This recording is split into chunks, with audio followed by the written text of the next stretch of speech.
एक बार की बात है, एक गुरु अपने कुछ शिष्यों के साथ पैदल ही यात्रा पर थे। वे चलते चलते किसी गांव में पहुंच गए। ये गांव काफी बड़ा था, वहां घूमते हुए उन्हें काफी देर हो गई थी। गुरुजी थक चुके थे और उन्हें बहुत प्यास लगी थी।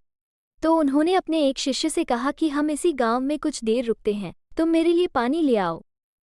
जब शिष्य गांव के अंदर थोड़ा घुमा तो उसने देखा कि वहां एक नदी थी, जिसमें कई लोग कपड़े धो रहे थे तो कई लोग नहा रहे थे, और इसी वजह से नदी का पानी बहुत ही गंदा सा दिख रहा था। शिष्य को लगा कि ऐसा गंदा पानी गुरु जी के स्वास्थ्य को खराब कर सकता है, उन्हें ये पानी नहीं पिलाया जा सकता। इसलिए शिष्य बिना पानी लिए ही वापस लौट आया और नदी के गंदे पानी की सारी बात गुरु जी को बता दी। इसके बाद गुरु जी ने किसी दूसरे शिष्य को पानी लाने के लिए भेजा। कुछ देर बाद वो शिष्य पानी साथ लेकर लौटा।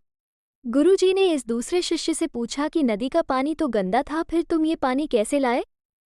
शिष्य बोला कि गुरुजी, नदी का पानी वास्तव में बहुत ही गंदा था, लेकिन लोगों के नदी से चले जाने के बाद मैंने कुछ देर इंतजार किया और कुछ देर बाद नदी में मिट्टी नीचे बैठ गई और साफ पानी ऊपर आ गया। उसके बाद मैं उसी नदी से आपके लिए पानी भरकर ले आया। गुरुजी ये सुनकर बड़े प्रसन्न हुए और बाकी शिष्यों को भी सीख दी कि हमारा जीवन भी इसी नदी के पानी की तरह है।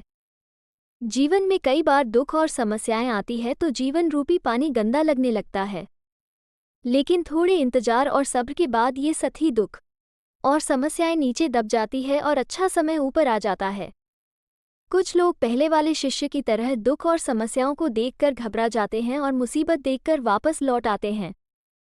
ऐसे लोग जीवन में कभी आगे नहीं बढ़ पाते। वहीं दूसरी ओर कुछ लोग जो धैर्यशील होते हैं, इंतजार करते हैं कि कुछ समय बाद गंदगी रूपी समस्याएं और दुख खत्म हो जाएंगे, वे ही सफल होते हैं।